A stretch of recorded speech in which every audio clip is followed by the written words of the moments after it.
Allahu Allahu Allahu Allah Allahu Allahu Allah. Adalah seorang sahabat bernama Sa'labah bin Hatib Al-Ansari. Beliau hidupnya miskin, tetapi kemiskinannya sama sekali tidak mengurangi kekuatan ibadahnya. Salatnya pun selalu berjamaah. Di mana ada Rasul salat menjadi imam, di situ Sa'labah bermakmum. Hanya saja Sa'labah ini aneh. Tiap selesai salat langsung pulang. Tidak wirid, tidak zikir, tidak doa. Jadi kalau sahabat-sahabat yang lain selesai sholat Allahumma antas salam, Sa'labah ini malah Allahumma lantas jalan. Begitu setiap sholat. Sampai satu saat beliau ditegur oleh baginda Rasul. Sa'labah, labaika ya Rasul. Kau ini macam orang munafik saja. Tidak betah kau di masjid.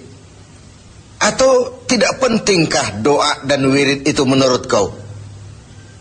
Tiap selesai sholat, pulang. Salam, pulang. Kenapa begitu Sa'labah? Maafkan saya ya Rasul. Kenapa? Saya bukan tidak menganggap doa dan wirid tidak penting. Lalu, bukan juga tidak betah di masjid. Kemudian, kenapa kau terus pulang begitu? Saya ini keluarga miskin ya Rasul. Kain satu pun berdua dengan istri saya. Ketika saya sholat di masjid sini, istri saya di rumah nunggu giliran sholat dari sarung yang sedang saya pakai ini. Kalau saya pakai wirid dan zikir, istri saya tidak kebagian waktu sholat. Begitulah. Iya. Oh. Lalu bagaimana Sa'labah? Begini saja ya Rasul. Ini sudah kadung ditanya oleh Tuhan. Tuhan kan Rasul. Ya, kenapa memang? Bahwa Rasul itu kan doanya jarang meleset. Maksud kamu? Tolonglah doakan saya kepada Allah agar saya jadi orang kaya. Kalau saya kaya, sarung punya sendiri, istri punya sarung sendiri, tenanglah saya beribadah. Rasulullah senyum. Kemudian bilang, Sa'labah, saya ya Rasul. Kau kan orang Islam? Iya. Bagi orang Islam contoh yang paling utama itu siapa? Ya Tuhan ya Rasul. Kau lihat saya kaya? Tidak. Lalu kenapa kau mau minta kaya? Begitu ya? Iya, sudah, pulang saja. Pulanglah Sa'labah. Esoknya ketemu lagi dengan Rasul. Gimana Sa'labah? Sudahlah Rasul, doakan saja supaya saya jadi orang kaya. Sa'labah, saya ya Rasul. Qalilun tuaddi syukrahu khairun min kasirin la tutiquhu. Sedikit kamu syukuri itu jauh lebih baik daripada banyak tapi kau tak kuat mengembannya. Sudah, pulang saja. Baik ya Rasul. Hari ketiga kemudian ketemu lagi dengan baginda Rasul. Kali ini sudah dengan tekad yang bulat. Bagaimana Sa'labah? Sudah ya Rasul. Sudah bagaimana? Sudah saya pikir. Lalu, iya sih syukur-syukur. Tapi kalau sarung satu dipakai berdua, sulit juga syukurnya. Sudahlah, doakan saja kepada Allah agar saya jadi orang kaya. Kalau saya kaya, saya akan sedekah, saya akan sholat berjamaah. Wala'ati kulla zi haqqin haqqah. Tiap orang akan saya berikan haknya. Pokoknya bereslah kalau saya jadi kaya nanti. Begitu permintaan Sa'labah. Didesak sedemikian rupa, akhirnya baginda Rasul mengangkat kedua belah tangan, mendoakan Sa'labah. Allahumma razuk Sa'labah. Ya Allah, berikan rezeki kepada Sa'labah. Oleh baginda Rasul, Sa'labah dihadiahkan seekor kambing betina yang sedang hamil. Peliharalah kambing ini Sa'labah, mudah-mudahan bawa berkah bagi kau. Dipeliharalah kambing ini oleh Sa'labah sampai melahirkan 2 ekor sekaligus. 1 menjadi 3, 3 menjadi 5, 5 menjadi 7. Makinlah hari kambing yang makin banyak berkembang biak. Ketika kambing banyak berkembang biak, Sa'labah mulai kesibukan. Datang sholatnya mulai terlambat. Tadinya sebelum waktu sudah menunggu di masjid. Sekarang imam sudah qomat baru dia datang. Lama-lama sholat 5 waktu pun tidak kelihatan. Jumat saja di masjid. Itu pun kalau khatib sudah naik mimbar baru dia datang. Terakhir Jumat pun tidak kelihatan juga. Orang tanya, kemana Sa'labah? Sibuk keluar kota ngembala kambing. Ya wailah Sa'labah. Sayang sekali, celaka Sa'labah. Sampai ketika turun kewajiban membayar zakat, alih-alih Sa'labah malah tidak mau mengeluarkan zakatnya. Sampai di zaman Utsman bin Affan, Sa'labah mengalami kebinasaan dan bangkrut kembali dengan seluruh hartanya. Riwayat ini adalah sebuah potret bagaimana seorang Sa'labah diuji dengan kemiskinan, dia lulus. Tapi saat diuji dengan kekayaan, dia gagal, berantakan. Ketika miskin dia hamba Allah. Setelah kaya dia pindah menjadi hamba harta. Sikap ini mencerminkan tidak istiqamah. Tidak punya pendirian yang tetap dalam menjaga nilai kehambaan di hadapan Allah Subhanahu wa ta'ala. Bahwa isi hidup ini penuh cobaan, ujian. Quran sudah menjelaskan itu kepada kita. وَلَنَبْلُوَنَّكُمْ بِشَيْءٍ مِّنَ الْخَوْفِ وَالْجُوعِ وَنَقْصٍ مِّنَ الْأَمْوَالِ وَالْأَنْفُسِ وَالثَّمَرَاتِ. Dan pasti, dengan lamu taukid, وَلَنَبْلُوَنَّكُمْ, dan pasti kami akan uji kamu dengan sebagian kecil dari apa? Minal khauf, rasa takut. Kadang dalam hidup kita dihinggapi rasa takut yang tidak beralasan. Sudah kaya takut kalau jatuh miskin.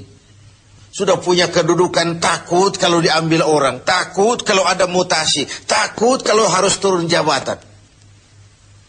Sudah hidup takut kalau mesti mati. Takut yang sering tidak beralasan. Wal khauf, rasa lapar. Secara makro, khauf dan ju' ini kan masalah hankam dan ekonomi, keamanan dan kemakmuran. Sering kali kita diuji dengan ini.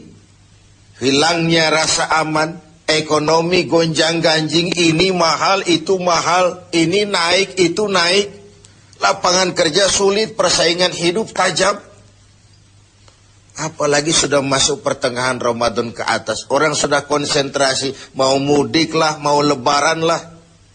Sehingga konsentrasi ibadah pun sering buyar. Tengoklah pertengahan Ramadan ke atas ini. Masjid-masjid separuh saja pun sudah bagus dia. Safnya semakin maju. Artinya orangnya semakin kurang. Pemirsa TV 7 yang berbahagia. Ujian itu juga dalam bentuk wanaksim minal amwal. Kekurangan harta, kehilangan, rampok, kecurian, wal anfus, kekurangan jiwa, kematian, wathamarat, kekurangan buah-buahan. Menghadapi ujian-ujian, cobaan-cobaan itu, Allah memberikan sandaran. Wabasyiris sabirin. Berikan berita gembira kepada orang-orang yang sabar menghadapi segala macam ujian tadi. Siapa orang yang sabar? Alladzina iza asabathum musibah qalu inna lillahi wa inna ilaihi raji'un. Yang apabila mendapat suatu cobaan segera sadar segalanya dari Allah dan segalanya pun akan kembali kepada Allah. Ada baiknya kita angkat satu potret lain. Potret Nabi Ayub alaihissalam. Nabi Ayub sebelumnya adalah orang yang kaya. Beberapa rasul memang kaya. Binatang ternaknya banyak, sawah ladangnya luas, rumahnya bagus. Iblis tidak senang kalau ada orang semut-semut saja, jalan-jalan normal baik-baik saja. Iblis dilapor, Tuhan, hambamu yang namanya Ayub itu mau ibadah karena kaya dia. Coba kau kalau dia jatuh miskin, selesai ibadahnya itu. Allah bilang, iblis, aku tahu Ayub itu hambaku yang ikhlas. Saya buktikan Tuhan, silakan. Iblis pun turun ke alam ini menggoda Nabi Ayub. Mula pertama dia binasakan binatang ternak Nabi Ayub. Lalu dirusak sawah ladangnya. Sehingga praktis dalam waktu singkat Nabi Ayub jatuh dari orang paling kaya menjadi orang paling miskin. Dan itu tidak mudah. Dan itu tidak mudah. Mudah mengalami frozen emotional attitude, shock. Sudah begitu iblis datang menemui Nabi Ayub yang sedang ibadah di mihrab dalam masjid. Ayub, ya. Sedang apa? Ibadah. Menyembah Tuhan, menyembah Tuhan. Tahukah kau Ayub? Kenapa? Tuhan yang sedang kau sembah sekarang ini, dia sudah bikin miskin kau. Sawah ladangmu binasa, rusak, binatang ternakmu mati semua, dan kau sekarang jadi orang miskin Ayub. Buat apa lagi nyembah Tuhan yang model begitu? Dia sudah bikin miskin kamu. Nabi Ayub senyum mendengar itu. Benar, benar. Binatang ternak saya binasa, binasa. Sawah ladang saya hancur, hancur. Dan sekarang saya jadi orang miskin, miskin. Alhamdulillahilladzi a'tani wa akhaza minni. Segala puji bagi Allah yang telah memberikan harta kepada saya dan sekarang mengambilnya lagi. Tengoklah Nabi Ayub ini. Ketika binatang ternaknya binasa, sawah ladangnya musnah, bukan innalillahi malah alhamdulillahilladzi a'tani wa akhadha minni. Segala puji bagi Allah yang telah memberikan kekayaan kepada saya dan sekarang mengambilnya lagi. Allah yang memberi, Allah juga yang mengambil. Inilah yang disebut sikap istiqamah. Ibadah kita tidak bergantung kepada cuaca. Sebagaimana di awal tentang Sa'labah bin Hatib Al-Ansari tadi. Dalam keadaan miskin, dia tekun ibadah. Setelah diuji dengan kekayaan, dia malah tidak karu-karuan. Karena itu penting bagi kita menjaga sikap istiqamah untuk tetap konsisten dan konsekuen sebagai hamba Allah dalam segala keadaan, dalam segala situasi.